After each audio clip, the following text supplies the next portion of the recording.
Hello बच्चों, नमस्कार। स्वागत है आपका नए चैप्टर में केमिकल इक्विलिब्रियम। 11th क्लास का बहुत ही धमाकेदार चैप्टर है केमिकल और आयनिक इक्विलिब्रियम। ठीक है, बहुत ध्यान से समझेंगे, एक एक चीज समझेंगे। पहले मैं आपको थोड़ा बेसिक बता देता हूं क्या है, बहुत ज्यादा इंपॉर्टेंट तो नहीं है लेकिन थोड़ा सा बेसिक समझ लो क्या होता है केमिकल इक्विलिब्रियम। बेसिक में पहला पॉइंट मैंने क्या लिखा है, the extent of reaction is studied, मतलब रिएक्शन किस हद तक जा सकती है। एक्सटेंट मतलब हद होता है, ठीक है। रिएक्शन किस हद तक जा सकती है, कितना दूर जा सकती है रिएक्शन, उसको हम बोलते हैं एक्सटेंट ऑफ रिएक्शन, ठीक है। सेकंड पॉइंट में क्या लिखा है, some reactions are never go for completion, कुछ रिएक्शन ऐसी होती है जो तो कंप्लीट हो जाती है, जैसे आपने पढ़ा है बचपन में प्रेसिपिटेशन रिएक्शन, याद करो जरा, एसिड बेस न्यूट्रलाइजेशन रिएक्शन, तो वो तो कंप्लीट हो जाती हैं, लेकिन कुछ रिएक्शन ऐसी होती है जो कंप्लीट नहीं होती। कंप्लीट नहीं होने का क्या मतलब है, रिएक्टेंट से प्रोडक्ट बनता है, प्रोडक्ट से रिएक्टेंट बनता है, ठीक है। जैसे इंडस्ट्री में ये दो रिएक्शन का बहुत ज्यादा इंपॉर्टेंस है, इसको बोलते हैं Haber's process for production of ammonia, बहुत बड़े बड़े प्लांट होते हैं इंडस्ट्री में, है ना। और ये होता है contact process for the formation of या प्रोडक्शन ऑफ H2SO4। यहां SO3 बनता है, इसके बाद फर्दर रिएक्शन हम करवाते हैं आगे की H2SO4 बनाने के लिए, मेजर रिएक्शन ये होती है, ठीक है। तो ध्यान से देखना जरा, यहां क्या हो रहा है, ये रिएक्टेंट है, ये प्रोडक्ट है, ये रिएक्टेंट है, ये प्रोडक्ट है, ये ऊपर लिखा है ये है कैटलिस्ट, आयरन सॉलिड कैटलिस्ट होता है और मोलिब्डेनम यहां प्रोमोटर होता है। क्लास 12 सरफेस केमिस्ट्री में हम कैटलिस्ट और प्रोमोटर के बारे में डिटेल में पढ़ेंगे। यहां पर इस चैप्टर में आपको सिर्फ एक ही चीज ध्यान रखनी है, पॉजिटिव कैटलिस्ट के बारे में। होते तो नेगेटिव कैटलिस्ट भी हैं, पॉजिटिव कैटलिस्ट के बारे में ध्यान रखना है कि पॉजिटिव कैटलिस्ट क्या करता है, रेट ऑफ रिएक्शन को बढ़ा देता है। रेट ऑफ रिएक्शन को बढ़ाने का क्या मतलब है, रेट ऑफ रिएक्शन को बढ़ाने का मतलब है कि पहले कोई रिएक्शन अगर 10 घंटे में हो रही थी तो अब रिएक्शन 1 घंटे में होने लगेगी। मतलब कैटलिस्ट अमाउंट को नहीं बताता कि रिएक्टेंट कितना, प्रोडक्ट कितना, अमाउंट के बारे में नहीं बताता कि भाई कैटलिस्ट डालने से अमाउंट बढ़ जाएगा ना, रेट ऑफ रिएक्शन को बढ़ाता है, मतलब उस रिएक्शन में होने वाले टाइम को कम कर देता है पॉजिटिव कैटलिस्ट, या हमारे इस चैप्टर में हम बात करेंगे कैटलिस्ट की, है ना। तो ध्यान रखना, इस चैप्टर में जो कैटलिस्ट जहां मैं लिखूंगा वो सारे पॉजिटिव कैटलिस्ट हैं, ठीक है।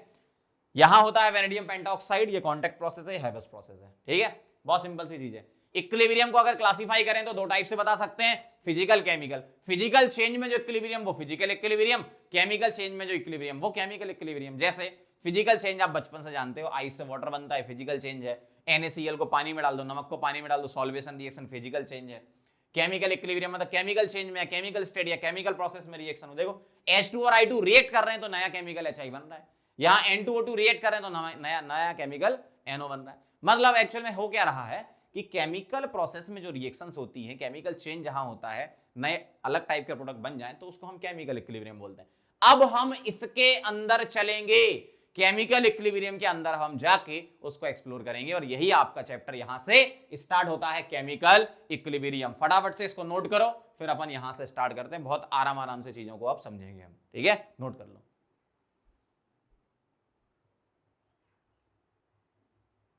चलो बच्चों आगे बढ़ते हैं और टाइप ऑफ केमिकल रिएक्शन के बारे में समझ लेते हैं।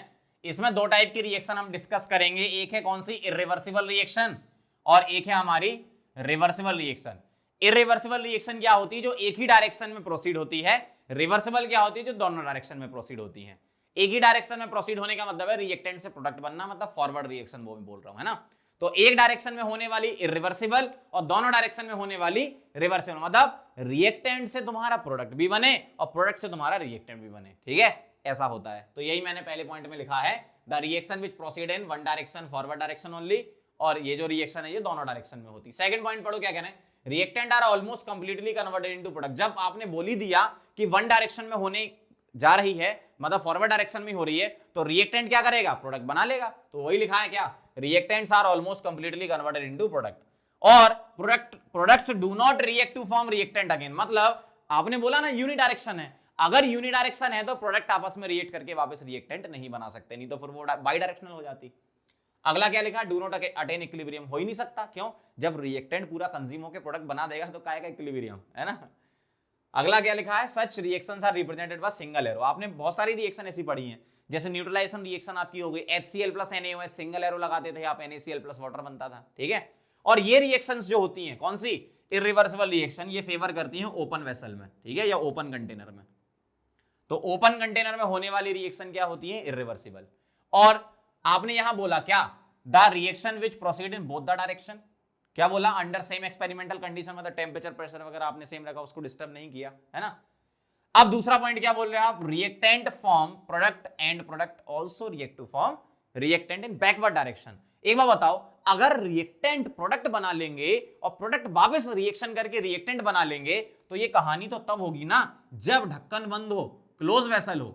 जैसे मान लो कोई गैसियस प्रोडक्ट आपका बन रहा है, suppose N2 + 3H2 gives 2NH3, ammonia बन रहा है। तो अमोनिया तो गैस है, अगर आप इसको ओपन कर दोगे तो गैस उड़ जाएगी।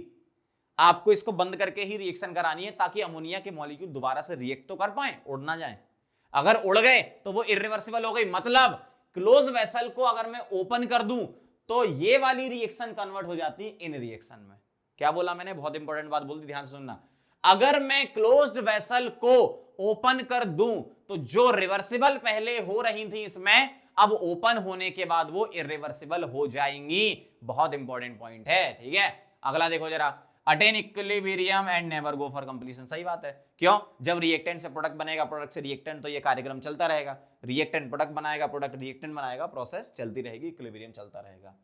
रिप्रेजेंटेड बाय डबल एरो, या तो ऐसा लिखा होगा या ऐसा लिखा होगा आपके सामने। जैसे N2 + 3H2, तो उसमें आप ये एरो लगाओ, ये एरो लगाओ, फिर उसके बाद अमोनिया लिखो 2NH3, है ना।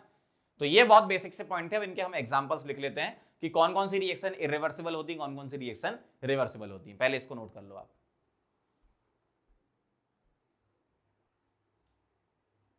चलो बच्चों आगे बढ़ते हैं और अब एग्जांपल डिस्कस कर लेते हैं अपन इनके, है ना। जैसे इरिवर्सिबल रिएक्शन में आपने यूजुअली नाम सुना होगा प्रेसिपिटेशन रिएक्शन का। जैसे आपने सिल्वर नाइट्रेट की रिएक्शन करा दी NaCl के साथ, तो रिएक्शन कैसे कराओ, कैटायन एनायन एक्सचेंज कर दो। इसका कैटायन Ag+ इसके एनायन Cl- से AgCl बना लेगा।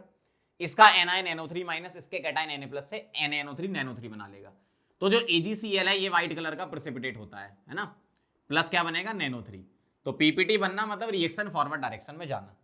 न्यूट्रलाइजेशन रिएक्शन का नाम सुना होगा आपने। जैसे HCl की रिएक्शन आपने NaOH से करा दी, तो क्या बना, NaCl प्लस वाटर बना। तो न्यूट्रलाइजेशन रिएक्शंस वगैरह ये सब रिवर्सिबल हो गई। थर्ड रिएक्शन आपने मोल कॉन्सेप्ट में पढ़ी थी बहुत बार, 2 times KClO3 gives KCl plus O2। कितना आएगा, 3 2 6, तो यहां 3 आ जाएगा। और ओपन वेसल में होने वाली रिएक्शन इरिवर्सिबल होती है। जैसे अगर मैं आपके सामने लिखूं रिएक्शन इन ओपन वेसल, अगर मैं कराऊं, मान लो मैंने रिएक्शन कराई CaCO3 सॉलिड, इससे बन रहा है CO solid plus CO2 gas. अगर मैंने वेसल को ओपन कर दिया तो अब ये जो पहले क्लोज वेसल में इक्विलिब्रियम होती थी वो क्या हो जाएगी, ओपन वेसल में इरिवर्सिबल वाला हो जाएगी। पहले रिवर्सिबल होती थी। इसी तरीके से एक और रिएक्शन है NH4HS, ये रिवर्सिबल होती है क्लोज में, लेकिन ओपन वेसल कर देते हैं तो अमोनिया प्लस H2S बनता है इसमें, है ना। इस तरीके से कुछ रिवर्सिबल डिस्कस कर लेते हैं। जैसे होमोजीनियस और हेट्रोजीनियस रिएक्शन में हम क्लासिफाई कर रहे हैं। होमोजीनियस में क्या होता है, only one phase is present, only one phase is present. का मतलब क्या है कि रिएक्टेंट और प्रोडक्ट सिर्फ एक ही फेज में होंगे, या तो गैस या लिक्विड या सॉलिड। तो होमोजीनियस को हम 3 तरीके से लिख रहे हैं। पहला ए लिख रहा हूं मैं, क्या, गैस फेज में होने वाली। गैस फेज वाली कौन सी है, ध्यान से देखना जरा। जैसे एक रिएक्शन का एग्जांपल लिख रहा हूं, N2 + O2 gives 2NO। इस रिएक्शन का नाम है बर्कलैंड आइड प्रोसेस। नाम याद करना चाहो तो कर सकते हो, बर्कलैंड आइड प्रोसेस। और ये HNO3 के प्रोडक्शन के लिए यूज की जाती है, ठीक है। आगे अपन डिटेल में इसके आगे की फर्दर रिएक्शन नाइट्रोजन फैमिली पढ़ेंगे। ये उसकी स्टार्टिंग रिएक्शन होती है बर्कलैंड आइड की। सेकंड बी वाला, तो टोटल अभी तक आपने 3 नेम रिएक्शन याद कर ली इनऑर्गेनिक की। कौन सी, बर्कलैंड आइड प्रोसेस में यूज होने वाली रिएक्शन, कॉन्टैक्ट प्रोसेस वाली स्टार्टिंग में बताई थी, और हेवर्स प्रोसेस वाली, है ना। सेकंड लिख रहा हूं मैं, लिक्विड फेज में होने वाली रिएक्शन। लिक्विड फेज में होने वाली कौन कौन सी रिएक्शन है, देखो। एक उसमें से एग्जांपल है एसिड की रिएक्शन, एस्टेरिफिकेशन इसको बोलते हैं। एसिड की रिएक्शन इथेनॉल से करवा दो, ठीक है। और ये reaction little amount of acid मिलाते हैं इसमें, एसिडिक मीडियम में होती है। तो लिक्विड, लिक्विड क्या बनाता है ये, CH3COO C2H5, ये भी लिक्विड, प्लस H2O, ये भी लिक्विड, है ना। तो ये रिएक्शन होती है सभी जिसमें लिक्विड होते हैं। ये क्या हो जाएगी, लिक्विड फेज की होमोजीनियस। इसी तरीके से एक में लिख सकता हूं सॉलिड फेज की होमोजीनियस, जैसे कार्बन ग्रेफाइट से कार्बन डायमंड या डायमंड से ग्रेफाइट का कन्वर्जन है ना, तो कार्बन ग्रेफाइट से डायमंड का कन्वर्जन आप कर रहे हो।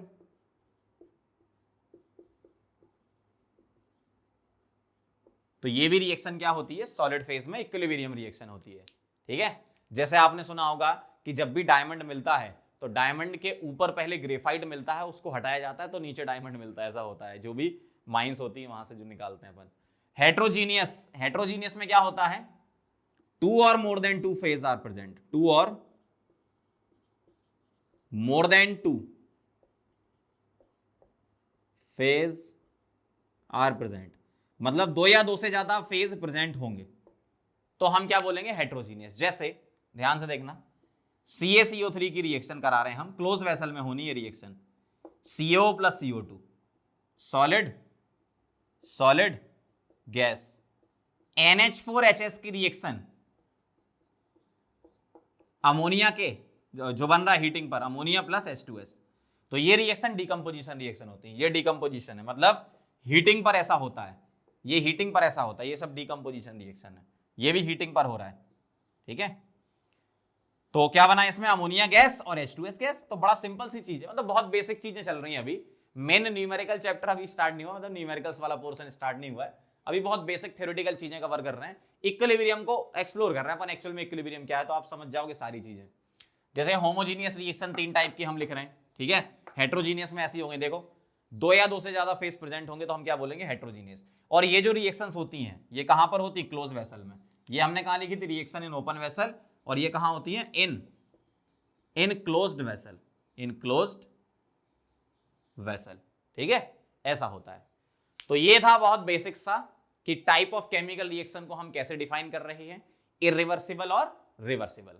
अब हम चलते हैं रिवर्सिबल इक्विलिब्रियम को, जो कि मेन चैप्टर आपका यहां से स्टार्ट बोल सकते हो कि अब हम स्टार्ट करने जा रहे हैं।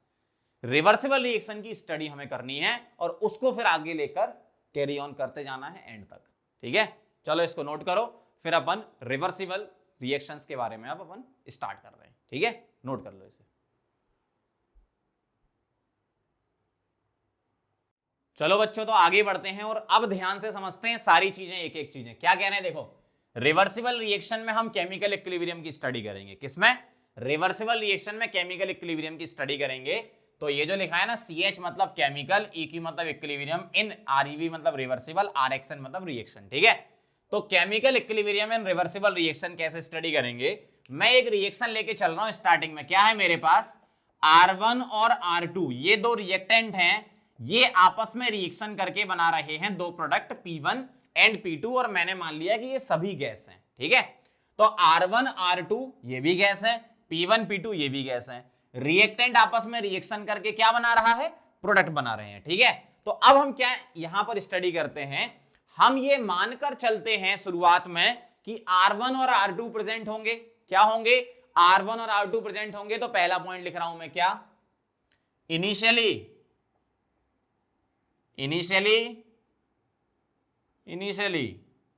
R1 and R2 are present.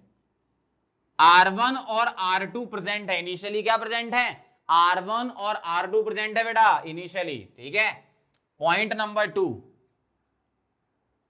when R1 and R2 reacts, they form P1 and P2. As soon as P1 and P2 are formed,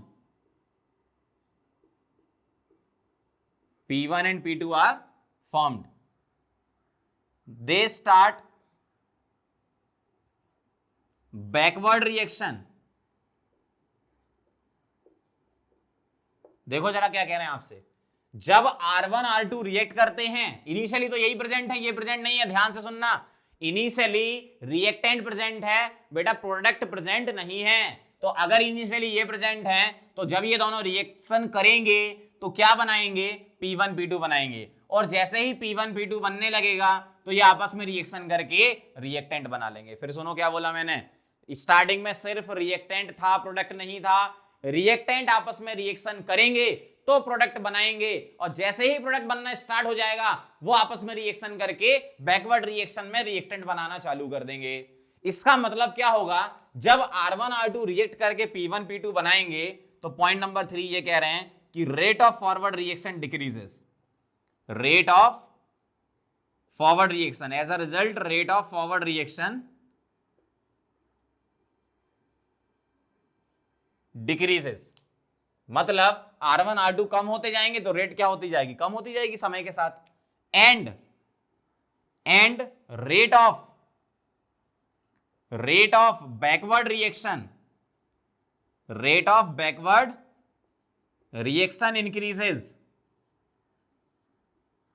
तो होगा क्या, रिएक्टेंट जब रिएक्ट करके प्रोडक्ट बनाएंगे तो ऑब्वियसली रिएक्टेंट कम होता जाएगा, प्रोडक्ट बढ़ता जाएगा, और रिएक्टेंट कम होता जाएगा तो समय के साथ रेट कम होती जाएगी रिएक्शन की, और प्रोडक्ट बढ़ता जाएगा तो समय के साथ रेट बढ़ती जाएगी। ठीक है, तो rate of forward reaction decrease होगी और प्रोडक्ट बढ़ता जाएगा तो rate of backward reaction increase होती जाएगी। इसका मतलब as a result when rate of forward reaction is equal to rate of backward reaction, तो हम कह सकते हैं क्या कि रिएक्शन एट इक्विलिब्रियम या रिएक्शन अटेन इक्विलिब्रियम। ठीक है, तो when RF is equal to RB then reaction attain equilibrium, ऐसा लिख सकते हैं अपन तो ज्यादा बेटर रहेगा। Then reaction attain equilibrium. तो आप इक्विलिब्रियम का मतलब समझे, क्या बोला मैंने, बहुत ध्यान से समझना जरा बात को। क्या बोला मैंने एट इक्विलिब्रियम, पहले सब छोड़ दो, स्टार्टिंग से चलते, बिल्कुल स्टार्टिंग से। एक रिएक्शन केमिकल रिएक्शन दे रखी है, शुरुआत में ये प्रेजेंट है, ये नहीं है। अगर ये प्रेजेंट है तो ये रिएक्शन करना स्टार्ट कर देंगे, जैसी रिएक्शन स्टार्ट हो जाएगी तो रिएक्शन जब हो जाएगी इनकी तो ये प्रोडक्ट बनाएंगे। क्या बनाएंगे बेटा, प्रोडक्ट बनाएंगे। तो रिएक्टेंट क्या होता जाएगा, धीमे धीमे कम होता जाएगा, प्रोडक्ट धीमे धीमे बढ़ता जाएगा, तो फॉरवर्ड रिएक्शन की रेट कम होती जाएगी, बैकवर्ड की बढ़ती जाएगी, और एक ऐसा पॉइंट आएगा जब रेट ऑफ फॉरवर्ड रिएक्शन और रेट ऑफ बैकवर्ड रिएक्शन जब बराबर हो जाएं तो उस टाइम पर हम बोलते हैं यस अब इक्विलिब्रियम अचीव कर लिया। इसका मैंने कतई मतलब आपको ये नहीं बताया कि रिएक्शन बंद हो गई, ध्यान से सुनना, मैंने आपसे कभी नहीं बोला कि रिएक्शन बंद हो गई। रिएक्शन फॉरवर्ड में भी चल रही है, बैकवर्ड में भी चल रही है, बराबर रेट से चल रही है, तो इक्विलिब्रियम अटेन हो गया। क्लियर बात, एकदम क्लियर। ठीक है, अब मैं आपको फाइनल पॉइंट लिख रहा हूं इक्विलिब्रियम का। एट इक्विलिब्रियम क्या होता है, ये मेन पॉइंट है, ये आपको ध्यान रखना, ये तो बेसिक चीज समझाई मैंने, है ना।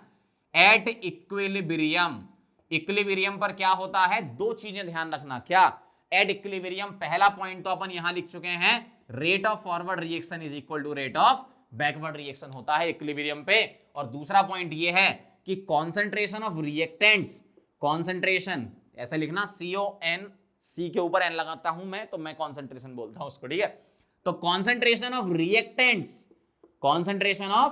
Reactants and products are constant और इक्वल।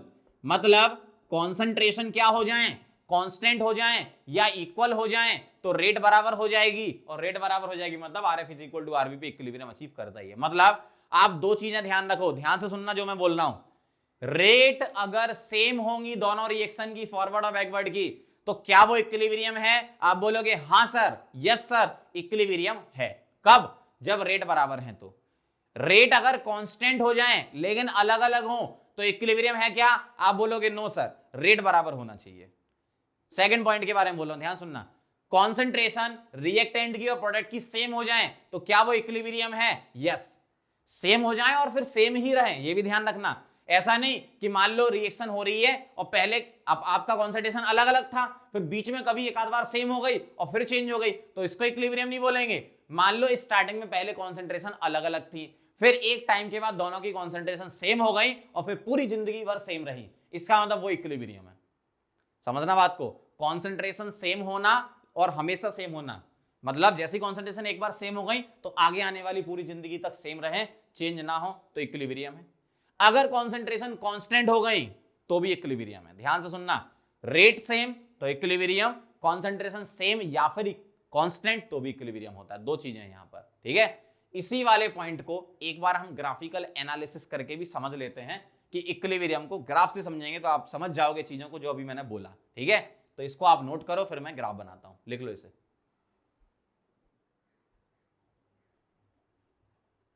चलो बच्चों ध्यान देना जरा ग्राफिकल एनालिसिस पर, ध्यान से सुनना जरा। ग्राफिकल एनालिसिस की अगर बात करें तो दो टाइप के ग्राफ हम पढ़ेंगे, कॉन्सेंट्रेशन वर्सेस टाइम और रेट वर्सेस टाइम। बहुत ध्यान से देखना जरा, कॉन्सेंट्रेशन वर्सेस टाइम का ग्राफ क्या है। अच्छा आप स्टार्टिंग में क्या मान के चलते हो, स्टार्टिंग में क्या मानते हो आप, रिएक्टेंट है और प्रोडक्ट बन रहा है। लेकिन स्टार्टिंग में सिर्फ रिएक्टेंट है, प्रोडक्ट नहीं है। स्टार्टिंग में सिर्फ रिएक्टेंट है, प्रोडक्ट नहीं है। अब रिएक्टेंट कन्वर्ट हो रहा है प्रोडक्ट में, ऐसा हो रहा है, ठीक है। रिएक्टेंट कन्वर्ट हो रहा है प्रोडक्ट में। तो ध्यान से देखना जरा, स्टार्टिंग में सिर्फ रिएक्टेंट है, प्रोडक्ट नहीं है। बहुत ध्यान से समझेंगे। अगर रिएक्टेंट है तो मैंने मान ली उसकी कुछ डेफिनेट कॉन्सेंट्रेशन यहां होगी, ठीक है। तो ये हो गया आपका रिएक्टेंट। तो रिएक्टेंट क्या होता है, डिक्रीज होना स्टार्ट होता है, सही बात है। तो रिएक्टेंट डिक्रीज होगा, इस टाइप से मैं बना देता हूं कि रिएक्टेंट डिक्रीज हो रहा है।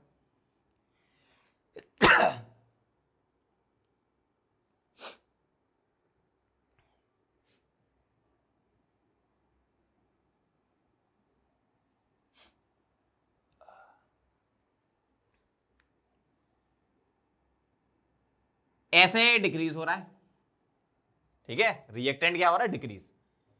अच्छा प्रोडक्ट स्टार्टिंग में तो था नहीं ना, अगर प्रोडक्ट नहीं था तो मान लिया मैंने जीरो, भाई प्रोडक्ट नहीं था तो जीरो ही मानोगे ना। तो प्रोडक्ट नहीं है लेकिन अब प्रोडक्ट बनेगा, ठीक है। प्रोडक्ट क्या होगा, बनेगा। प्रोडक्ट बनेगा तो प्रोडक्ट ऐसा बनता जा रहा है ये, ठीक है। इस तरीके से मैंने बना दिया, ठीक। तो आप जरा ध्यान से देखो, एक सर्टेन पॉइंट के बाद, ध्यान से देखना जरा, एक सर्टेन पॉइंट के बाद ध्यान से कॉन्सेंट्रेशन कांस्टेंट हो गई। मैंने ये मान लिया यहां पर, इस पॉइंट पर, इधर इस टाइम पर कॉन्सेंट्रेशन क्या होगी, कांस्टेंट। अब ये कांस्टेंट ही रहेंगी पूरी जिंदगी भर, तो हम बोलेंगे इक्विलिब्रियम है। अगर आगे जाके कभी चेंज हो जाती हैं तो हम बोल देंगे इक्विलिब्रियम डिस्टर्ब हो गया। समझ गए बात को। तो फिर से समझो क्या हो रहा है, रिएक्टेंट कम होता जा रहा है और प्रोडक्ट बढ़ता जा रहा है। यहां मैं लिख भी देता हूं, ये है आपका क्या, रिएक्टेंट का आर, और ये क्या है, रेड वाला किसका है, प्रोडक्ट का, ठीक है। तो ये प्रोडक्ट का ग्राफ है और ब्लैक वाला रिएक्टेंट का है। तो ध्यान से सुना आपने क्या बोला मैंने, रिएक्टेंट कम होता जाएगा, प्रोडक्ट बढ़ता जाएगा, और एक ऐसा पॉइंट जिस पर कॉन्सेंट्रेशन क्या हो जाए, कांस्टेंट हो जाए। देखो जरा, इस पॉइंट पर कॉन्सेंट्रेशन इसकी कुछ होगी, इसकी कुछ होगी, लेकिन इतना तो पक्का है ना कि इस पॉइंट के बाद आप आगे बढ़ जाओ, मतलब इस पॉइंट के बाद आप आगे निकल जाओ इधर, ये कांस्टेंट हो जाएगी, ठीक है। और पूरी जिंदगी भर कांस्टेंट रहेगी। और आप इधर आगे निकल जाओ तो कांस्टेंट हो जाएगी, पूरी जिंदगी भर कांस्टेंट रहेगी। सीधी लाइन है ये, है ना। तो ये क्या होगा, सीधी लाइन है, मतलब कॉन्सेंट्रेशन क्या हो जाए, कांस्टेंट हो जाए, और उसके बाद पूरी जिंदगी भर कांस्टेंट रहे। मतलब अब आगे टाइम कितना भी ले लो, अब ये चेंज ना हो तो हम बोल देंगे कि जिस टाइम पर कॉन्सेंट्रेशन कांस्टेंट हुई थी वो टाइम इक्विलिब्रियम है, उसके बाद इक्विलिब्रियम रहेगा। अब कई लोगों के दिमाग में सवाल होता है कि सर क्या ये हमेशा नीचे आएगा और प्रोडक्ट हमेशा ऊपर रहेगा। नहीं, ऐसा भी हो सकता है कि, ध्यान से देखना, प्रोडक्ट की कॉन्सेंट्रेशन बढ़े और कांस्टेंट हो जाए लेकिन रिएक्टेंट से कम रहे। जैसे इस तरीके से भी आप बना सकते हो। मैं ये मान लेता हूं कि इक्विलिब्रियम उसने कुछ यहां से अचीव किया, ध्यान से देखना जरा, इस पॉइंट तक कॉन्सेंट्रेशन चेंज हो रही थी, मैंने ऐसा मान लिया, या थोड़ा इधर मान लो, ठीक है, क्योंकि थोड़ा पहले ही कांस्टेंट दिख रही है, यहां मान लेते हैं। तो इस पॉइंट पर कॉन्सेंट्रेशन क्या हुई, कांस्टेंट हुई पहली बार, और फिर जिंदगी भर कांस्टेंट रही, आगे चेंज नहीं हो रही हैं। तो हम क्या बोलेंगे, यस ये इक्विलिब्रियम है। समझ रहे हो बात को, बहुत बेसिक चीज है, बहुत बेसिक। रिएक्टेंट डिक्रीज होगा, प्रोडक्ट बढ़ेगा, लिख भी लेते हैं अपन, ठीक है। ये है आपका क्या, प्रोडक्ट का, और ब्लैक वाला किसका है, रिएक्टेंट का, ठीक है। और ये आगे जाके कांस्टेंट हो गई। और ये आगे जाके कांस्टेंट हो गई, सीधा जाएगा ग्राफ, है ना, इसका भी सीधा जाएगा। तो हो क्या रहा है यहां पर, क्या हो रहा है बताओ, रिएक्टेंट डिक्रीज हो रहा है, प्रोडक्ट इंक्रीज हो रहा है, लेकिन एक सर्टेन पॉइंट के बाद कॉन्सेंट्रेशन चेंज नहीं हो रही, कांस्टेंट है। तो कॉन्सेंट्रेशन कांस्टेंट होना क्या इक्विलिब्रियम है? क्या मैं इसको इक्विलिब्रियम बोलूंगा? आप बोलोगे यस, EQ के ऊपर M लगाने का मतलब इक्विलिब्रियम, मैं शॉर्ट फॉर्म में EQM लिखता हूं, मतलब इक्विलिब्रियम। तो ये इक्विलिब्रियम है, क्या ये इक्विलिब्रियम है? यस, ये भी इक्विलिब्रियम है। ठीक है, अगला कई लोगों के दिमाग में आने वाला एक और सवाल, क्या सर ये कांस्टेंट तो आपने कर दी, क्या ये बराबर हो सकती हैं? यस, बराबर हो सकती हैं। जैसे रिएक्टेंट की कॉन्सेंट्रेशन डिक्रीज होगी, सही बात है, प्रोडक्ट बढ़ेगी, ये भी अच्छी बात है, लेकिन ये क्या हो जाए, बराबर हो जाएं, और फिर बराबर रहें जिंदगी भर। ये एक बार अगर बराबर हो गई तो ये बराबर रहें फिर जिंदगी भर। तो हम क्या बोल देंगे इस पॉइंट को, ध्यान से देखना, तो हम इस पॉइंट को क्या बोल देंगे, इक्विलिब्रियम बोल देंगे ना। देखो इस पॉइंट पर देखना ध्यान से, इस पॉइंट पर कॉन्सेंट्रेशन बराबर हो गई और फिर जिंदगी भर बराबर रही, मतलब ये टाइम फॉर इक्विलिब्रियम। अगर आगे जाके कभी डिस्टर्ब होती हैं तो हम बोलते हैं कि इक्विलिब्रियम डिस्टर्ब हो गया, अब रिएक्शन कोई नया इक्विलिब्रियम अचीव करेगी, रिएक्शन कोई नया इक्विलिब्रियम अचीव करेगी, वो डिपेंड करता है आगे की कहानी पर। तो अगर मैं स्टार्टिंग से आपके लिए बात बताऊं, ध्यान से सुनना जरा, कॉन्सेंट्रेशन का ग्राफ चल रहा था अपना, 3 टाइप के ग्राफ हो सकते हैं। अच्छा ये भी इक्विलिब्रियम, इसको भी लिख लो, है ना, 3 टाइप के ग्राफ हो सकते हैं और ये तीनों ही इक्विलिब्रियम को डिफाइन कर रहे हैं। कॉन्सेंट्रेशन कांस्टेंट होना, बराबर होना। ध्यान से सुनना, कॉन्सेंट्रेशन रिएक्टेंट की क्या है, कांस्टेंट हो या बराबर हो, कॉन्सेंट्रेशन क्या हो, ये R नहीं है ये P है, कॉन्सेंट्रेशन क्या हो, बराबर हो, इस वाले में बराबर हो रही है, या कांस्टेंट भी चलेंगी। सुनना ध्यान से, कॉन्सेंट्रेशन बराबर हो या कांस्टेंट भी चलेंगी। तो कॉन्सेंट्रेशन अगर आपकी बराबर है तब तो इक्विलिब्रियम हो ही जाएगा। कॉन्सेंट्रेशन कांस्टेंट ऐसे भी हो सकती है और ऐसे भी, मतलब प्रोडक्ट बढ़े और ज्यादा बढ़ जाए, यहां पर ज्यादा नहीं बढ़ पा रहा है रिएक्टेंट के नीचे, लेकिन हां इतना तो मैं बोल सकता हूं ना कि ये और ये कांस्टेंट हो रही है, मतलब इस टाइम के बाद ये कॉन्सेंट्रेशन वेरी नहीं कर रही हैं, कांस्टेंट हो रही हैं, इस टाइम के बाद ये कांस्टेंट हो रही है, मतलब ये इक्विलिब्रियम है। मींस कॉन्सेंट्रेशन में तीनों ही ग्राफ इक्विलिब्रियम है। अब ध्यान से देखना, सिमिलर ग्राफ में रेट के लिए बना सकता हूं, रेट वर्सेस टाइम। तो मैं 3 ग्राफ रेट वर्सेस टाइम के बना रहा हूं, ध्यान से देखना जरा, ऐसा, ऐसा, ऐसा, प्रोडक्ट का ऐसा, ऐसा हो सकता है, ऐसा हो सकता है, मतलब तीनों इसी जैसी ग्राफ हैं, लेकिन ये कॉन्सेंट्रेशन वर्सेस टाइम के, रेट वर्सेस टाइम के हैं। क्या मैं इसको इक्विलिब्रियम बोलूंगा? नहीं।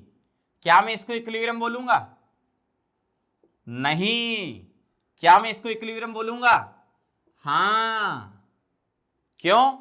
क्योंकि ध्यान से देखना आप, है ना, बहुत ध्यान से देखना, अगर मैं आपके सामने ऐसा बना के बताऊं कि साहब ऐसा हो रहा है, क्या हो रहा है, ध्यान से देखना जरा, ये इस टाइम पर, इस टाइम के बाद रेट, ये तो कॉन्सेंट्रेशन का था ना, ये रेट का है, ठीक है, इस टाइम के बाद ये जो है ना, ये टाइम, इस टाइम के बाद रेट कांस्टेंट हो रही है। रेट कांस्टेंट होने का मतलब इक्विलिब्रियम नहीं है।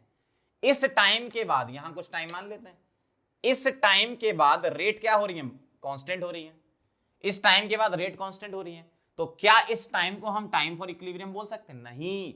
फिर मैं बोल रहा हूं, अरे भैया रेट का कांस्टेंट होना इक्विलिब्रियम नहीं होता, कॉन्सेंट्रेशन का कांस्टेंट होना इक्विलिब्रियम होता है, रेट का कांस्टेंट होना इक्विलिब्रियम नहीं होता है। समझ रहे हो बात को? रेट का बराबर होना इक्विलिब्रियम है, रेट का बराबर होना इक्विलिब्रियम है, समझना बात को। अब आया मजा। ये टाइम फॉर इक्विलिब्रियम बोलूंगा मैं, इधर और इधर में लिख ही नहीं रहा टाइम, क्योंकि इक्विलिब्रियम का है ही नहीं, समझना बात को। अब तीनों ग्राफ ये देखो और तीनों ग्राफ ये देखो, बहुत गौर से देखो, मैं बोलते जा रहा हूं, आप देखते जाना। कॉन्सेंट्रेशन का पहला ग्राफ इक्विलिब्रियम क्यों है? क्योंकि कॉन्सेंट्रेशन कांस्टेंट हो रही है। कॉन्सेंट्रेशन वाला सेकंड ग्राफ इक्विलिब्रियम क्यों है? क्योंकि कॉन्सेंट्रेशन कांस्टेंट हो रही है। थर्ड वाला इक्विलिब्रियम क्यों है? क्योंकि कॉन्सेंट्रेशन बराबर हो रही है। कॉन्सेंट्रेशन कांस्टेंट होना और कॉन्सेंट्रेशन बराबर होना मतलब रेट बराबर हो जाती है, आप ऐसा समझो। इधर रेट बराबर होना इक्विलिब्रियम है ये वाला, रेट कांस्टेंट होना, इन दोनों में कांस्टेंट हो रही है ये और ये। अगर मैं इन दोनों की बात करूं तो ये इक्विलिब्रियम नहीं है। रेट का कांस्टेंट होना is not the equilibrium, rate का बराबर होना ही इक्विलिब्रियम होता है। समझ गए बात को? तो ये ग्राफिकल एनालिसिस था अपना, बहुत अच्छे से इसको नोट करो। और बहुत इंपॉर्टेंट पॉइंट ग्राफिकल एनालिसिस से मैंने आपको बता दिया, एग्जाम में थ्योरेटिकल क्वेश्चन आएगा तो इसी ग्राफ से रिलेटेड कुछ ना कुछ आपसे पूछ सकते हैं, जो बातें मैंने बोली है। ठीक है, चलो इसको नोट करो, फिर आगे बढ़ते हैं।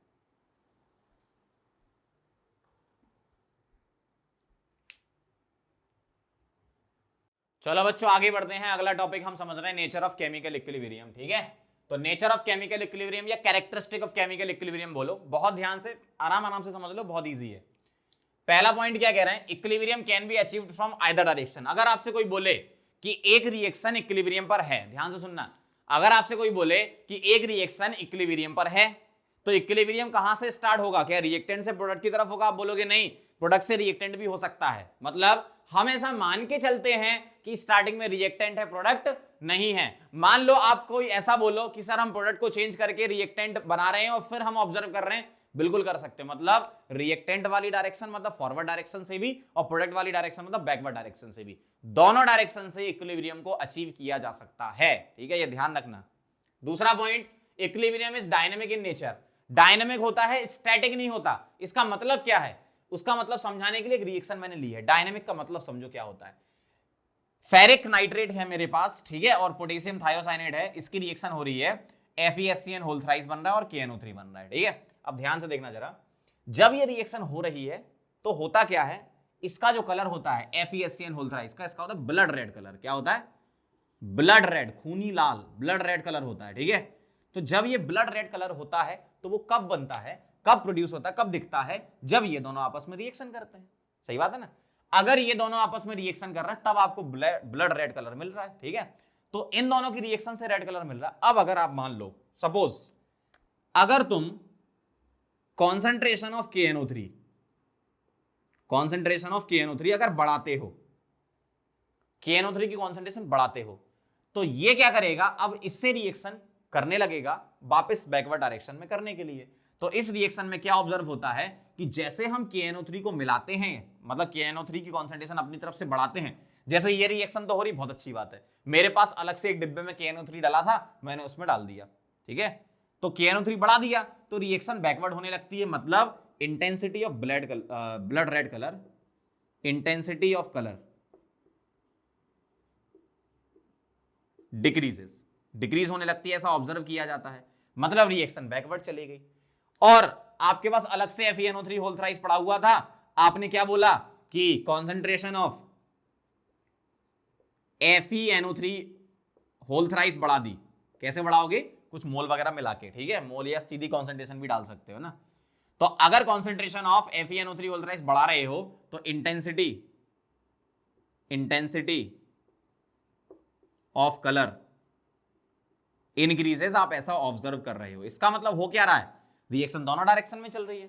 इधर छेड़ोगे तो बैकवर्ड आ रही है, इधर छेड़ोगे तो फॉरवर्ड आ रही है। मतलब इधर तुमने FeNO3 होल थ्राइस बढ़ाया तो फॉरवर्ड, और इधर KNO3 बढ़ाया तो बैकवर्ड। इसका मतलब डायनेमिक है। डायनेमिक मतलब दोनों डायरेक्शन में, नॉट स्टैटिक। ये ध्यान रखना, नॉट स्टैटिक। स्टैटिक नहीं है कि रिएक्शन एक ही डायरेक्शन में चल रही है, दोनों डायरेक्शन में चल रही है ना। अ कैटलिस्ट, अगला point, a catalyst can change the rate of reaction. अच्छा, ये जो मैंने बताया ना KNO3 की कॉन्सेंट्रेशन बढ़ाना, ये कम करना, इसको हम डिटेल में लास्ट में चैप्टर के आखिरी में ली चैटेलियर प्रिंसिपल आता है, वहां और एक्सप्लोर करेंगे। अभी तो मैं डायनेमिक का मतलब समझाने के लिए इतना चीज लिया हूं। ठीक है, अगला देखना जरा, a catalyst can change the rate of reaction. इसका मतलब क्या है? इसका मतलब ये है कि अगर आपसे कोई बोले पॉजिटिव कैटलिस्ट डाला तो क्या होता है? रेट ऑफ रिएक्शन, जिसको ROR लिख रहा हूं, रेट ऑफ रिएक्शन बढ़ती है। और आपसे बोले भैया नेगेटिव कैटलिस्ट डाला तो आप बोलोगे रेट ऑफ रिएक्शन कम हो रही है। तो पॉजिटिव कैटलिस्ट डालने से रेट ऑफ रिएक्शन बढ़ती है, नेगेटिव कैटलिस्ट डालने से रेट ऑफ रिएक्शन कम होती है। फिर से मैं बात बोलूंगा आपको, कैटलिस्ट का पूरा topic 12th class surface chemistry में कैटालिसिस नाम से ही आता है। बहुत सारे कैटलिस्ट हम वहां पे पढ़ते हैं। अभी बस आप ये ध्यान देना कि कैटलिस्ट क्या कर सकता है, कैटलिस्ट रेट ऑफ रिएक्शन को चेंज कर सकता है, या तो रेट ऑफ रिएक्शन को बढ़ा सकता है या रेट ऑफ रिएक्शन को कम कर सकता है। रिएक्टेंट और प्रोडक्ट की जो प्रॉपर्टीज हैं उसको चेंज नहीं करेगा, ठीक है, कॉम्पोजिशन को चेंज नहीं करेगा, सिर्फ टाइम कम कर देगा रिएक्शन का या बढ़ा देगा। पॉजिटिव कैटलिस्ट रिएक्शन का टाइम कम कर देगा। जैसे मान लो कोई रिएक्शन 10 घंटे में हो रही है तो पॉजिटिव कैटलिस्ट उसको 2 घंटे में करा देगा, नेगेटिव कैटलिस्ट 20 घंटे लगा रहा है ना। तो इस टाइप से होता है ये। अगला पॉइंट देखना, equilibrium can be observed by constancy of some observable property. भाई तुम्हें कैसे पता चलेगा कि इक्विलिब्रियम है, तो इसी की बात हम ऐसा बता रहे हैं कि आप कलर देखो, कलर कांस्टेंट हो गया, रिएक्शन तो चलती रहती, डायनेमिक है, कलर मिल गया आपको और वही फिक्स कलर है, या कुछ पर्टिकुलर प्रेशर ऑब्जर्व करो उतना ही है, चेंज नहीं हो रहा, कॉन्सेंट्रेशन चेंज नहीं हो रही, टेम्परेचर चेंज नहीं हो रहा, मतलब ये प्रॉपर्टी चेंज नहीं हो रही, कांस्टेंट है। इसका मतलब क्या है, इक्विलिब्रियम अचीव हो गया, ये हमें पता चलेगा। ठीक है, अगला देखो 5th point, equilibrium can be affected by changing factors like pressure, temperature, concentration, volume. जैसा अभी थोड़ी देर पहले मैंने बोला, यहाँ इसकी कॉन्सेंट्रेशन चेंज कर रहे हो तो बैकवर्ड जा रही है, इसकी चेंज कर रहे हो तो फॉरवर्ड जा रही है। मतलब इक्विलिब्रियम अफेक्ट हो सकता है क्या, प्रेशर, जैसे यहाँ कांस्टेंसी था, आपने क्या बोला, मान लो प्रेशर कांस्टेंट था, आपने उसको चेंज कर दिया तो एक तरीके से इक्विलिब्रियम डिस्टर्ब कर दिया ना। तो equilibrium can be affected by changing factors like PT, concentration and volume. और ये जो चेंज करते हो ना, इसी को ही हम क्या बोलते हैं, ली चैटेलियर्स प्रिंसिपल, ली चैटेलियर्स प्रिंसिपल। ठीक है, और ली चैटेलियर प्रिंसिपल हम पढ़ेंगे एंड में, बिल्कुल लास्ट में पढ़ेंगे। ठीक है, तो ये कुछ बेसिक चीजें थी, characteristic of chemical equilibrium. Important points हैं, बहुत ध्यान से इनको लिखना, अच्छे तरीके से एक बार रीड कर लोगे, सिंपल है, आप समझ जाओगे। ठीक है, नोट कर लो इसे।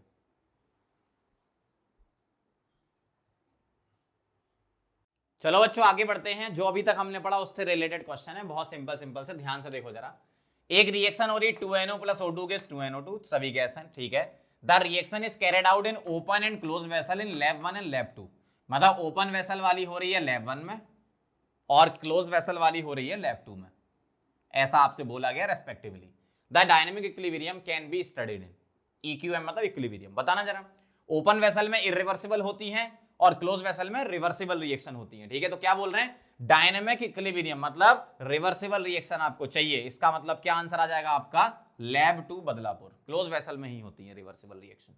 अगला सवाल क्या कह रहे हैं, the following graph represent the equilibrium. कौन सा इक्विलिब्रियम रिप्रेजेंट कर रहा है, बताना जरा। ए क्या है, यहां से शुरू हो रहा है और बढ़ रहा है, इसका मतलब ए क्या हो गया तुम्हारा, प्रोडक्ट हो गया। भाई हम स्टार्टिंग में क्या मान के चलते थे, रिएक्टेंट है प्रोडक्ट नहीं है, तो स्टार्टिंग में अगर ये 0 है इसका मतलब है ये बढ़ रहा है, मतलब प्रोडक्ट है। अच्छा यहां देखना जरा, ये कम हो रहा है, ये कम हो रहा है, मतलब स्टार्टिंग में कुछ ना कुछ तो प्रेजेंट था, इसका मतलब ये दोनों क्या हैं, ये दोनों बेटा रिएक्टेंट हैं। तो B+C से A बन रहा होगा, तभी ये ग्राफ बनाया होगा आपने, है ना। तो आंसर क्या आ गया, चेन्नई, बहुत आसान है। ठीक है, चलो इसको नोट करो फिर आगे बढ़ते हैं। चलो बच्चों तो आगे बढ़ते हैं और यहां से अपना न्यूमेरिकल पोर्शन स्टार्ट होता है, तो अब जरा फोकस करना, ध्यान देना, है ना। Law mass action by Goldberg and Waage, दो साइंटिस्ट थे, गोल्डबर्ग जीजाजी थे और वागे साले थे, जोड़ी हो तो ऐसी, है ना। तो इन्होंने लॉ बनाया था, लॉ क्या था वो लिखेंगे अपन स्टेटमेंट में, क्या लिखना ध्यान से लिखेंगे कि the rate of reaction, the rate of reaction या rate of chemical reaction is directly proportional to, is directly proportional to the concentration, या एक्टिव मासेस लिखो, यहां पर एक्टिव मासेस बोला उन्होंने कॉन्सेंट्रेशन को, है ना। The rate of reaction is directly proportional to the active masses, to the active masses, rate of reaction is directly proportional to the active masses of reactants, of reactants. तो reactant के active masses पर depend करता है, तो मैं ऐसे लिख रहा हूं क्या कि rate is directly proportional to, ध्यान से लिखना, rate is directly proportional to active masses of reactants, active masses of reactants. अब ये एक्टिव मासेस का यहां मतलब क्या, ध्यान से सुनना, यहां एक्टिव मास का मतलब मास नहीं होता, यहां एक्टिव मास का मतलब कॉन्सेंट्रेशन होता है। तो उन्होंने जो टर्म डिफाइन किया ना एक्टिव मास, तो एक्चुअल में active mass is equal to क्या है, कॉन्सेंट्रेशन ही है ये एक तरीके से, मतलब मोल पर लीटर। कॉन्सेंट्रेशन किस में रखते हो, मोल पर लीटर। तो एक्टिव मास का मतलब वो कॉन्सेंट्रेशन जो रिएक्शन में पार्टिसिपेट कर रही है, और एक्टिव मास हम जो ले रहे हैं, जो कॉन्सेंट्रेशन कंसीडर कर रहे हैं, वो कहां लेना है आपको, इक्विलिब्रियम पर।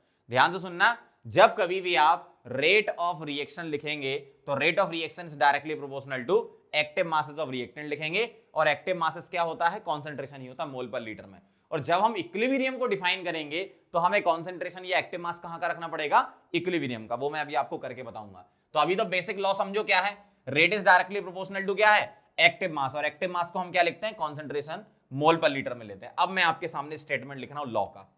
तो जो लॉ है उसका स्टेटमेंट क्या है, उसका स्टेटमेंट ये है कि the rate of chemical reaction, the rate of chemical reaction is directly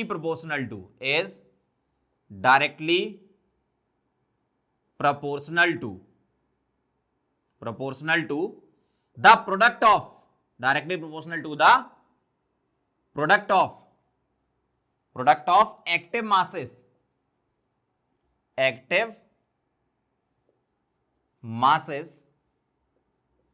of reactants to the power of respective stoichiometric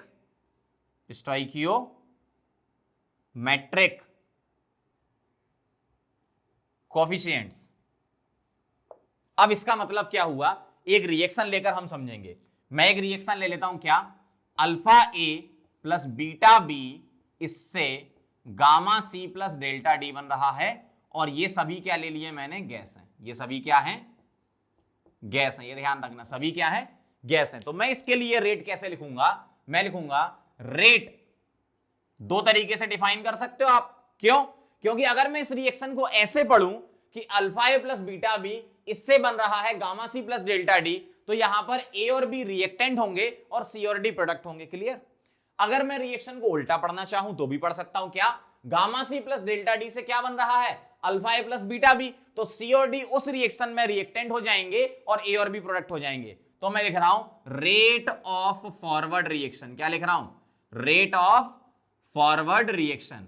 तो मैं ये क्या लिखूंगा, it is directly proportional to concentration या एक्टिव मास ऑफ ए। अब ध्यान देना, यहां पर एक्टिव मास या कॉन्सेंट्रेशन को हम किससे रिप्रेजेंट करते हैं, ऐसे ब्रैकेट से रिप्रेजेंट करते हैं। ध्यान रखना, इस तरीके से रिप्रेजेंट करते हैं।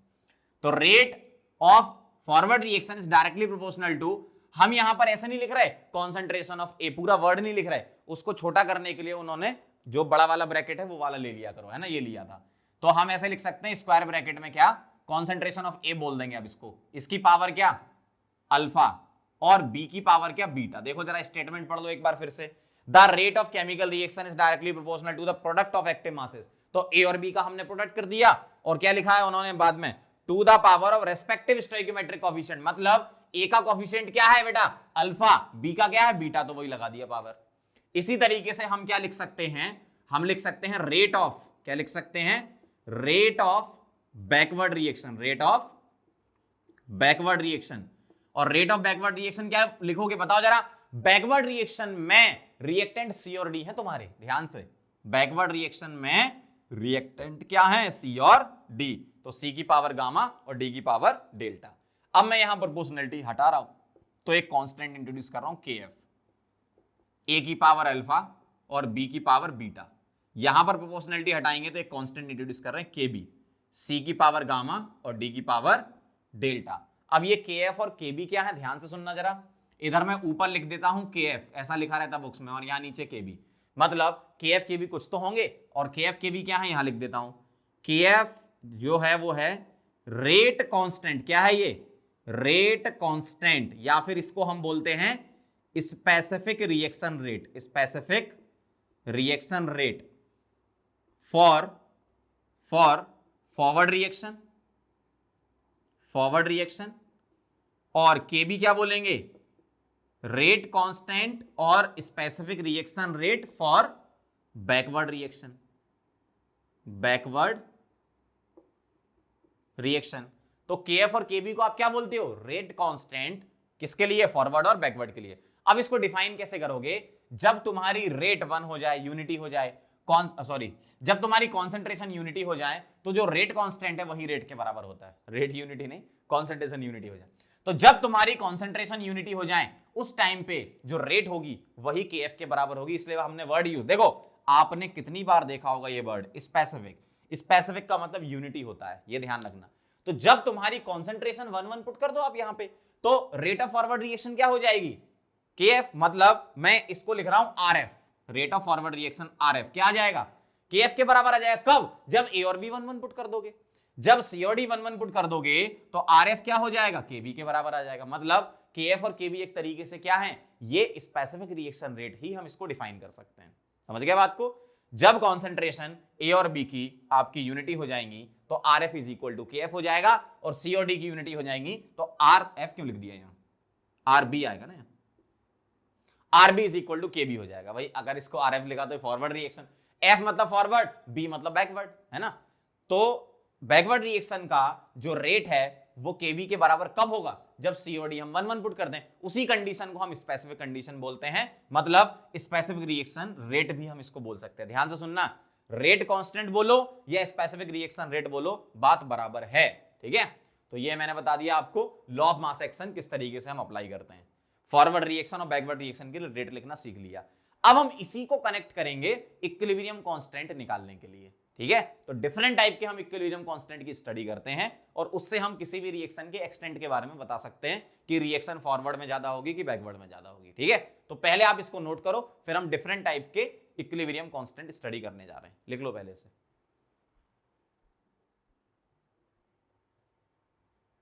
चलो बच्चों, तो आगे बढ़ते हैं, स्टडी करते हैं डिफरेंट टाइप के इक्विलिब्रियम कांस्टेंट की। ध्यान से देखना जरा, पहले आप ये समझ तो लो वर्ड इक्विलिब्रियम कांस्टेंट क्या होता है, फिर तो अपन स्टडी कर ही लेंगे।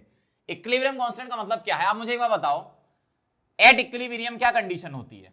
एट इक्विलिब्रियम आप ये बोलते हो sir rate of forward reaction rate of backward reaction के बराबर हो जाए। सही बात है, बिल्कुल सही है। तो रेट ऑफ फॉरवर्ड और रेट ऑफ बैकवर्ड बराबर कर रहा हूं तो क्या लिखूंगा, के एफ ए की पावर अल्फा और बी की power beta is equal to K B C की पावर गामा और डी की पावर डेल्टा। ऐसे लिख सकता हूं, क्यों, आर एफ और आर बी तो अभी अपन ने यहां निकाल ही लिया है। तो रेट ऑफ फॉरवर्ड रिएक्शन और रेट ऑफ बैकवर्ड रिएक्शन जब बराबर हो जाती हैं तो हम बोल देते हैं इक्विलिब्रियम कंडीशन आ गई।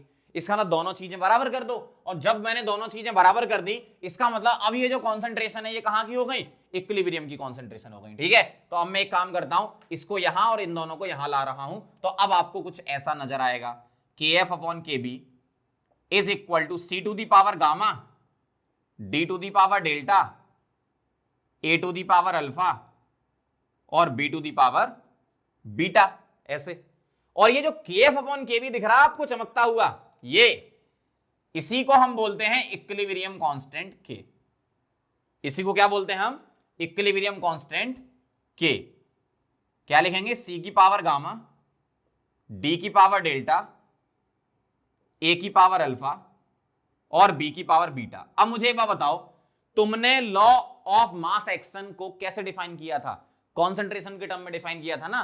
तो ये जो इक्विलिब्रियम कांस्टेंट के आता है इसमें एक सब स्क्रिप्ट लगा देते हैं सी, और सी यहां डिफाइन करता है क्या, कि कॉन्सेंट्रेशन के टर्म में आपने लिखा है। ध्यान से सुनना जरा, मैं क्या बोल रहा हूं, के को केसी। केसी क्यों बोल रहा हूं, क्योंकि मैंने ये कॉन्सेंट्रेशन के टर्म में लिखा है भैया, ठीक है। ध्यान से देखना, ये जो के एफ और के बी हैं ये तो तुम्हारे रेट कांस्टेंट या स्पेसिफिक रिएक्शन रेट होते हैं, लेकिन जो केसी होता है वो एक्चुअल में इक्विलिब्रियम कांस्टेंट होता है। इसी को हम बोलते हैं क्या, इक्विलिब्रियम कांस्टेंट। तो अब आप समझ गए होंगे कहानी कि इक्विलिब्रियम कांस्टेंट एक्चुअल में होता क्या है। तो ये जो केसी लिखा है ना पूरा, तो इस केसी को हम क्या बोलते हैं बेटा, equilibrium constant in terms of concentration. Subscript C लगाने का मतलब इन टर्म्स ऑफ कॉन्सेंट्रेशन, ठीक है। अगर आप लॉ ऑफ मास एक्शन को कॉन्सेंट्रेशन की बजाय प्रेशर में डिफाइन करना चाहते हो तो बिल्कुल कर सकते हो। गैसियस रिएक्शन के लिए आप प्रेशर भी डिफाइन कर सकते हो। अगर तुम मोल फ्रैक्शन के टर्म में डिफाइन करना चाहते हो तब भी कर सकते हो। मतलब हम तीन टाइप से इक्विलिब्रियम कांस्टेंट लिख सकते हैं, जैसे मैं यहां पर लिख रहा हूं, पहला है केसी, दूसरा है Kp मतलब प्रेशर के टर्म में, और तीसरा है Kx, x मतलब मोल फ्रैक्शन के टर्म में। सारा का सारा डेरिवेशन जो मैंने पीछे करके बताया, रेट ऑफ फॉरवर्ड रिएक्शन लिखो प्रेशर के टर्म में, रेट ऑफ बैकवर्ड रिएक्शन लिखो प्रेशर के टर्म में, दोनों को बराबर कर दो, यहीं पहुंच जाओगे। तो अब मैं यहां डायरेक्ट यूज कर रहा हूं, किस रिएक्शन के लिए यूज कर रहा हूं, alpha A plus beta B, एक हाइपोथेटिकल रिएक्शन ले ली, gamma C plus delta D, और ये सभी के सभी क्या ले लिए मैंने, गैस। तो इनके लिए हम प्रेशर भी डिफाइन कर सकते हैं और मोल फ्रैक्शन भी। ठीक है, ध्यान से देखना। केसी तो आपने सीख ही लिया, इसी से सिमिलर कंडीशन लगा के हम लिख देंगे यहां पे सिमिलरिटी से। तो बताना जरा केसी क्या आएगा, C to the power gamma D to the power delta upon A to the power alpha और B to the power beta. कभी अगर आपके सामने रिएक्शन डायरेक्ट आती है ना, तो अब आप डायरेक्ट ही लिखा करो। ये तो मैंने पूरा इसलिए बताया ताकि आपको कॉन्सेप्ट समझ में आए कि एक्चुअल में क्या क्या चीजें होती हैं, कैसे ये केसी का एक्सप्रेशन आता है। अब आप आज के बाद मतलब ये जो पढ़ लिया ठीक है भाई, ये तो ज्ञान की बातें होती है कि थोड़ा सा बैकग्राउंड में समझ में आए। डेरिवेशन हम इसलिए कराते हैं ताकि आपको क्लियरेंस आए कि भाई फॉर्मूला कहां से आया है। ठीक है, तो ये जो मैंने डायरेक्ट फॉर्मूला लिखा है, आप इसको डायरेक्ट ही यूज करोगे न्यूमेरिकल में, क्योंकि टाइम थोड़ी है आपके पास इतना, बहुत जल्दी क्वेश्चन करना है ना, तो आप डायरेक्ट यूज करो। कैसे, आपको कोई रिएक्शन दे रखी होगी, सी की पावर गामा डी की पावर डेल्टा, मतलब क्या लिखा आपने, प्रोडक्ट ऊपर रखा, ए की पावर अल्फा बी की पावर बीटा, रिएक्टेंट नीचे, तो प्रोडक्ट अपॉन रिएक्टेंट से लिखते हैं अपन केसी। ठीक है, यहां कॉन्सेंट्रेशन यूज कर रहे हो तो यहां केसी लगा देना। अगर मान लो आप प्रेशर यूज करते तो हम क्या लिखते, देखना, पार्शियल प्रेशर ऑफ सी की पावर गामा, ऐसे लिखते, पार्शियल प्रेशर ऑफ डी की पावर डेल्टा अपॉन क्या लिखते, पार्शियल प्रेशर ऑफ ए की पावर अल्फा और पार्शियल प्रेशर ऑफ बी की पावर बीटा, यही लिखते ना आप, प्रोडक्ट अपॉन रिएक्टेंट। ये ध्यान रखना, अगर मोल फ्रैक्शन यूज करते तो केएक्स क्या लिखते, मोल फ्रैक्शन ऑफ सी की पावर गामा, ये गामा है, ठीक है, मोल फ्रैक्शन ऑफ डी की power delta, mole fraction of A की पावर अल्फा और into mole fraction of B की पावर बीटा, इस तरीके से लिखते। समझ गए? तो आप केसी, केपी और केएक्स कैसे लिखोगे, इन टर्म्स ऑफ कॉन्सेंट्रेशन, प्रेशर और मोल फ्रैक्शन। बहुत ध्यान से 5 सेकंड इनको देखो, सिमिलर जैसे दिख रहे हैं आपको, मतलब ऊपर हमने क्या देखा, क्या लिखा ऊपर, प्रोडक्ट, नीचे क्या लिखा, रिएक्टेंट। अगर कॉन्सेंट्रेशन के टर्म में लिखना है तो कॉन्सेंट्रेशन रख दो, प्रेशर के टर्म में लिखना प्रेशर रख दो, मोल फ्रैक्शन के टर्म में लिखना मोल फ्रैक्शन रख दो। समझ गए बात को? अब बात आती है इनकी यूनिट की, ध्यान से देखना जरा, इनकी यूनिट्स की। तो अगर मैं इनकी यूनिट्स की बात करूं तो मुझे जरा बताना, इसकी यूनिट क्या होगी, किसकी, केसी की। ऊपर क्या लिखोगे, मोल पर लीटर, यहां क्या, मोल पर लीटर, यहां क्या, मोल पर लीटर, यहां क्या, मोल पर लीटर। तो आपको कुछ ऐसा दिखेगा, ध्यान से देखना। तो केसी लिखोगे क्या, मोल पर लीटर की पावर गामा, मोल पर लीटर की पावर डेल्टा, नीचे क्या लिखोगे, मोल पर लीटर की पावर अल्फा और मोल पर लीटर की पावर बीटा। अब मुझे आप एक बार बताओ देख के, ऊपर पावर ऐड हो जाएंगी, नीचे भी इधर ऐड हो जाएंगे, लेकिन नीचे वाली ऊपर जाएंगे तो माइनस हो जाएंगे, इतना तो पता ही है आपको। तो मैं यहां पर लिख रहा हूं, जो यूनिट आएगी केसी की वो क्या आएगी, ध्यान से देखना, मोल पर लीटर की पावर आएगी gamma plus delta minus alpha plus beta. क्यों, ऊपर भी सम करोगे नीचे भी सम करोगे, नीचे वाला ऊपर जाएगा तो माइनस हो जाएगा। अब ये जो gamma plus delta minus alpha plus beta लिखा है ना बेटा, इसी को हम बोलते हैं डेल्टा एन जी। ध्यान से देखना जरा।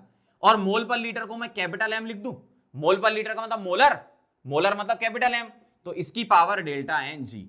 अब ये जो डेल्टा एन जी है ये क्या है, ये है तुम्हारा gamma plus delta minus alpha plus beta, जिसको मैं ऐसे लिख रहा हूं क्या, total number of moles of gaseous products, gaseous लेने बस आपको ना, gaseous products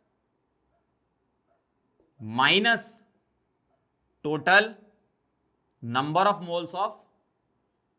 moles of gaseous reactant. अब ये कैसे निकालोगे मोल्स, कुछ नहीं करना आपको, सिर्फ कॉफिशिएंट लेना है। क्या लेना है, कॉफिशिएंट। कोई भी रिएक्शन दे रखी होगी उसमें प्रोडक्ट में टोटल कॉफिशिएंट कितना आ रहा है, रिएक्टेंट में कितना आ रहा है, बस इतना करना है। बस ये ध्यान रखना, गैस होना चाहिए, सॉलिड नहीं चल पाएगा, है ना, गैस होना चाहिए।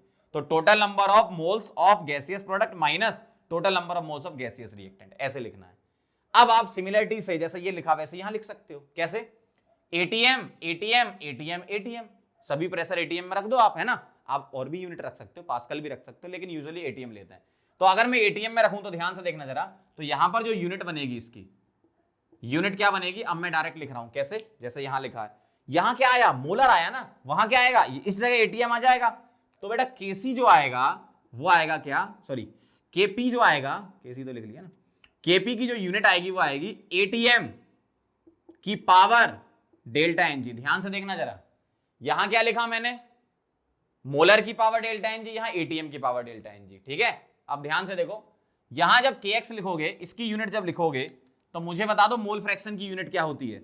आप बोलोगे सर मजाक कर रहे हो क्या मोल फ्रैक्शन की कोई यूनिट ही नहीं होती और अगर यूनिट नहीं होती तो यूनिट लेस लिख दो, यूनिट लेस।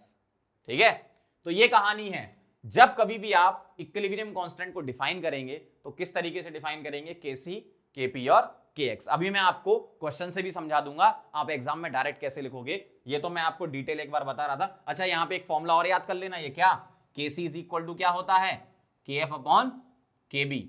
और अगर मैं केपी बोलूंगा तो केपी भी केएफ अपॉन केबी और केएक्स भी केएफ अपॉन केबी, क्योंकि वो भी वहीं से आया। तो आप तो बस इसको ध्यान रखना, केसी क्या है, केएफ अपॉन केबी होता है।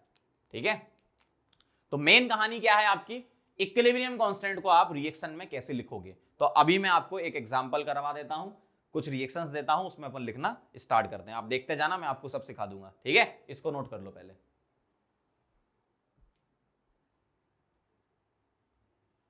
चलो बच्चों, तो अब ध्यान देना, केपी और केसी का एक्सप्रेशन हम कैसे लिखा करते हैं। इसके लिए पहले आपको एक इंपॉर्टेंट पॉइंट लिखना पड़ेगा, यहां पर एमआई स्टार लिख लो, क्या कि active mass of pure liquid और active mass of pure solid, ये क्या होते हैं आपके, ये 1 होते हैं। क्योंकि हम ऐसा मानते हैं कि रिएक्शन में पार्टिसिपेट बहुत ही कम करते हैं, तो मतलब इनका कॉन्सेंट्रेशन नॉर्मल ही रहता है, मतलब इक्वल ही रहता है, मतलब चेंज नहीं होता, अपन ऐसा बोलें डायरेक्ट। तो प्योर लिक्विड हो और प्योर सॉलिड तो इनका 1 होता है। अगर कहीं एक्वस लिखा है तो उसका आपको लेना पड़ेगा। जैसे मैं आपको लिख के बता रहा हूं तो ज्यादा क्लियर समझ में आएगा। जैसे मुझे इसके लिए केसी का एक्सप्रेशन लिखना है तो क्या लिखूंगा, concentration of product upon reactant कर देना, और जो जो कॉफिशिएंट दिख रहा है वो पावर लगाते जाना। चलो बताओ, NH4 प्लस की कॉन्सेंट्रेशन पावर कितनी, कुछ नहीं लिखा, 1 है। ठीक है, OH माइनस की पावर 1, एक्वस था ये, डिवाइडेड बाय NH3 की पावर 1। अब यहां मैं H2O नहीं ले रहा क्योंकि ये क्या है, प्योर लिक्विड है, ये क्या है, एक्वस है। तो एक्वस के लिए आप केसी लिख सकते हो, प्योर लिक्विड के लिए नहीं लिख सकते। और दूसरी बात, केपी इसके लिए नहीं लिख सकते। केपी आप किसके लिए लिख सकते हो, गैसियस रिएक्शन, मतलब एटलीस्ट एक तो गैस हो कम से कम। यहां तो कोई गैस ही नहीं आ रही है, तो एक गैस होना चाहिए कम से कम, तब आप केपी लिख पाओगे इसका। इसके लिए देखना जरा, केसी दोनों गैस हैं, देखो गैस है तो केपी केसी दोनों लिख सकते हो आप, कोई दिक्कत नहीं। अगर आपके पास एक्वस है तो सिर्फ केसी लिखते हो, केपी नहीं लिखते हो। ध्यान से क्या बोला मैंने, बहुत इंपॉर्टेंट बात बोल दी। अगर आपके सामने एक्वस वगैरह दे रखे हैं तो उसके लिए केसी डिफाइन कर सकते हो, केपी डिफाइन नहीं कर सकते, क्योंकि वो प्रेशर के फॉर्म में लगाते हो आप। और लिक्विड का तो वैसे ही अपन प्रेशर लेते नहीं है, और लिक्विड का एक्टिव मास 1 मानते हैं, और ये भी एक्वस एक तरीके से लिक्विड ही है, बस ये है कि वो प्योर नहीं है। ठीक है, वो आयंस के साथ डिजोल्व है एक तरीके से वाटर में, आयंस डिजोल्व है वाटर में। तो फिर से सुनना जरा ध्यान से, आपके सामने एटलीस्ट 1 गैस होगी तभी तुम केपी लिख पाओगे, सीधी सी बात। बाकी एक्वस आ जाए तो केसी लिख सकते हो, कोई दिक्कत नहीं। यहां दोनों गैस हैं, दोनों के लिए लिख सकते हो। तो केसी इज इक्वल टू क्या लिखूंगा, कॉन्सेंट्रेशन ऑफ O3 का होल स्क्वायर। अच्छा, मैं कॉन्सेंट्रेशन बोल रहा हूं, मतलब एक्टिव मास, बात बराबर ही है, अपॉन कॉन्सेंट्रेशन ऑफ O2 की पावर 3। क्या तुम इसके लिए केपी लिख सकते हो, यस सर लिख सकते हैं। क्या, पार्शियल प्रेशर ऑफ O3 की power 2 upon partial pressure of O2 की पावर 3, इस तरीके से। क्लियर, अगला देखना जरा, सभी गैस हैं कोई बात नहीं, केसी केपी दोनों लिखेंगे झमाझम। देखो केसी क्या आएगा, कॉन्सेंट्रेशन ऑफ CO2 इसकी पावर 3, कॉन्सेंट्रेशन ऑफ H2O इसकी power 4 upon concentration of C3H8 इसकी पावर 1 और कॉन्सेंट्रेशन ऑफ O2 इसकी पावर 5। लिखना सीख लो भैया, अगर लिखना सीख जाओगे तो क्वेश्चन एकदम झमाझम समझ में आ जाएगा आपको, आप फटाफट क्वेश्चन बना लिया करोगे। केपी क्या लिखोगे, पार्शियल प्रेशर ऑफ CO2 क्योंकि गैस है ना, 3 into partial pressure of H2O की power 4 upon partial pressure of C3H8 की power 1 partial pressure of O2 की पावर 5।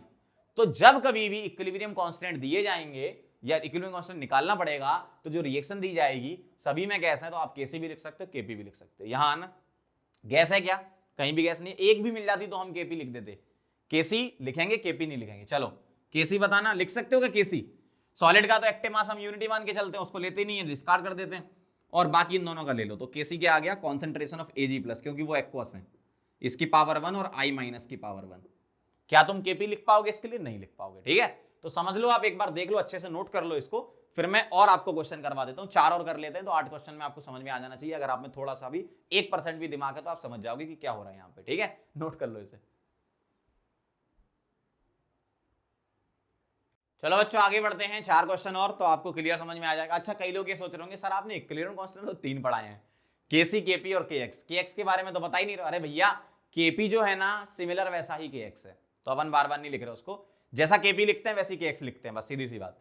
चलो इनके देखना जरा, इसमें देखेंगे केसी लिख के बताएंगे। केसी क्या आएगा, सॉलिड को छोड़ दो, सोचना ही नहीं इसके लिए, है ना। सॉलिड का एक्टिव मास अपन 1 लेते हैं तो इसको अपन 1 लिख देते हैं, 1 अपॉन इधर क्या लिखोगे, कॉन्सेंट्रेशन ऑफ CO2, सीधा सीधा। केपी क्या लिखोगे, केपी में क्या आता है, पार्शियल प्रेशर आता है गैस का, सीधा सीधा। अगला देखना जरा, केसी लिख सकते हो, यस गैस दिख रहा है आपको, तो कॉन्सेंट्रेशन ऑफ Br2। और प्योर लिक्विड अगर लिखा है तो एक्वस लिखा होता तो ले लेते, लिक्विड लिखा है तो नहीं लेना, तो सिर्फ यही आएगा। और यहां पर केपी क्या आएगा, गैस है ना, तो partial pressure of Br2, liquid के लिए तो अपन लेते ही नहीं है, ऐसे लिखना है। अगला देखो जरा, हैबर्स प्रोसेस वाला, केसी कैसे लिखोगे, कॉन्सेंट्रेशन ऑफ NH3 का होल स्क्वायर बेटा अपॉन N2 और H2 की पावर 3। केपी क्या आएगा, पार्शियल प्रेशर ऑफ अमोनिया का whole square divided by partial pressure of N2 into partial pressure of H2 की पावर 3। देखते जाओ झमाझम, ठीक है। अगला देखना जरा, यहां देखेंगे केसी लिखेंगे concentration of NH3 into concentration of H2S, और यहां लिखेंगे KP partial pressure of NH3 into partial pressure of H2S। Content तो आपको बहुत धुआंधार मिलेगा, चिंता मत करो, है ना। बस देखते जाओ आप क्या हो रहा है आपके साथ, ठीक है। जो मैं कराते जा रहा हूं उतना अगर आप करते जाओगे जिंदगी में बहुत कुछ हासिल कर लोगे आप अपनी जिंदगी में, ठीक है। Kc is equal to ammonia H2S क्यों लिखा, क्योंकि कॉन्सेंट्रेशन ले रहे हैं हम इसकी, सॉलिड के लिए तो हमको यूनिटी लेना, 1 लेना है तो उसको छोड़ देंगे, है ना। और Kp क्या आ गया, पार्शियल प्रेशर ऑफ NH3 और पार्शियल प्रेशर ऑफ H2S। अगर मुझे Kx लिखना होता तो जहां Kp है वहां Kx लिख दो, पार्शियल प्रेशर की जगह मोल फ्रैक्शन ले लो, खत्म, ठीक है। तो इस तरीके से हम लिखते हैं क्या, Kp और Kc, जैसा Kp वैसा ही Kx होता है। चलो इसको नोट करो, फिर हम आगे बढ़ते हैं।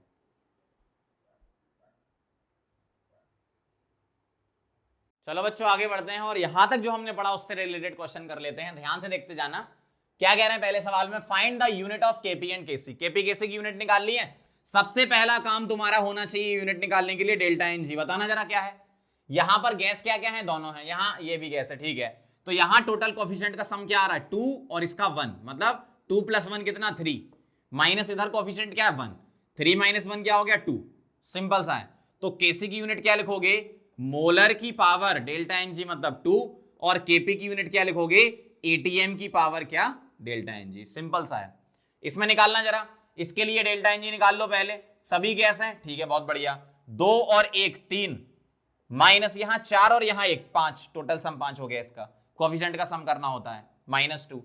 तो Kc की यूनिट क्या आ गई, मोलर की पावर -2, और Kp की यूनिट क्या आ गई, ATM की पावर -2। भाई बहुत आसान चैप्टर है ये, बहुत आसान, इतना इजी चैप्टर है कि मजा आ जाएगा आपको। देखो सारे क्वेश्चन बनाने लगोगे। अगला, right expression of Kp and Kc। ध्यान से देखना जरा, मैं Kc का लिख रहा हूं पहले।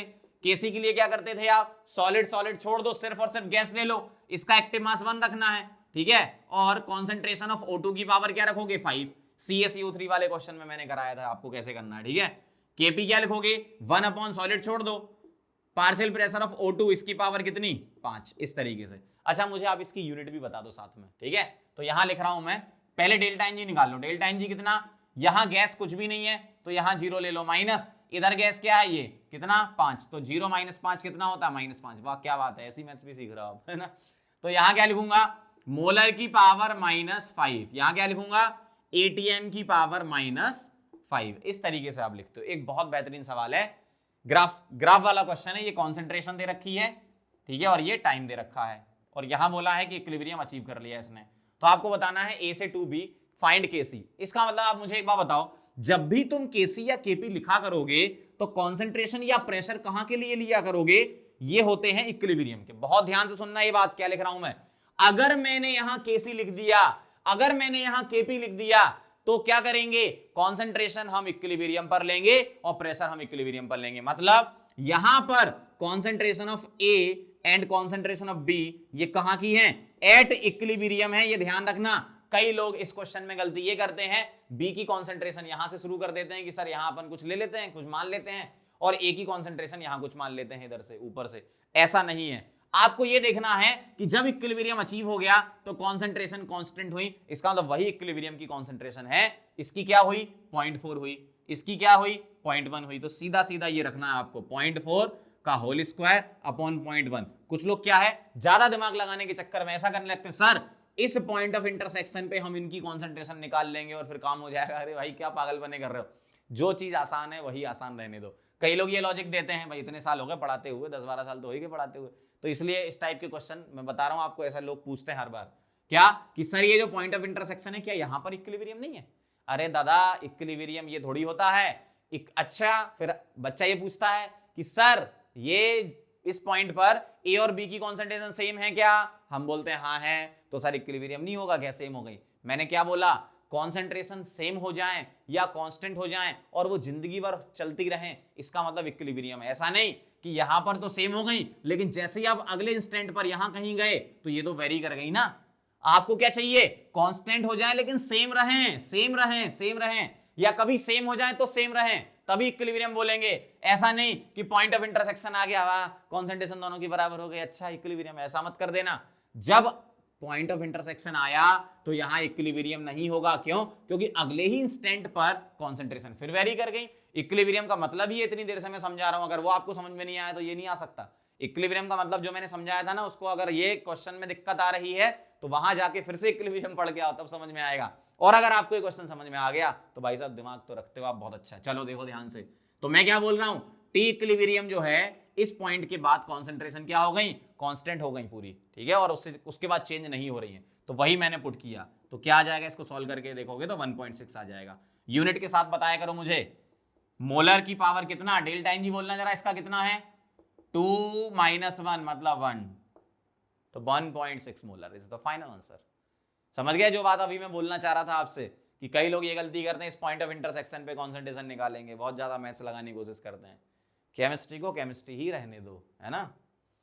तो फिर से एक बार समझा रहा हूं क्या करना है आपको, जो यहां कॉन्सेंट्रेशन लेनी है वो इक्विलिब्रियम की लेनी है। कहां की लेनी बेटा, इक्विलिब्रियम की। और इक्विलिब्रियम पॉइंट वो पॉइंट है जिसके बाद कॉन्सेंट्रेशन क्या हो गई, ये बराबर हो गई, मतलब 0.4 हो गई लेकिन कांस्टेंट है, ये 0.1 हो गई लेकिन कांस्टेंट है, चेंज नहीं हो रही है, तो उसको हम इक्विलिब्रियम बोलेंगे। ठीक है, तो ये कहानी थी, इसको नोट करो, फिर हम नेक्स्ट लेक्चर में मिलेंगे और उसमें हम पढ़ेंगे केपी केसी के बीच के रिलेशन वगैरह, रिएक्शन क्वेश्चन टाइप की चीजें पढ़ेंगे। ठीक है, चलो इसको नोट कर लो पहले।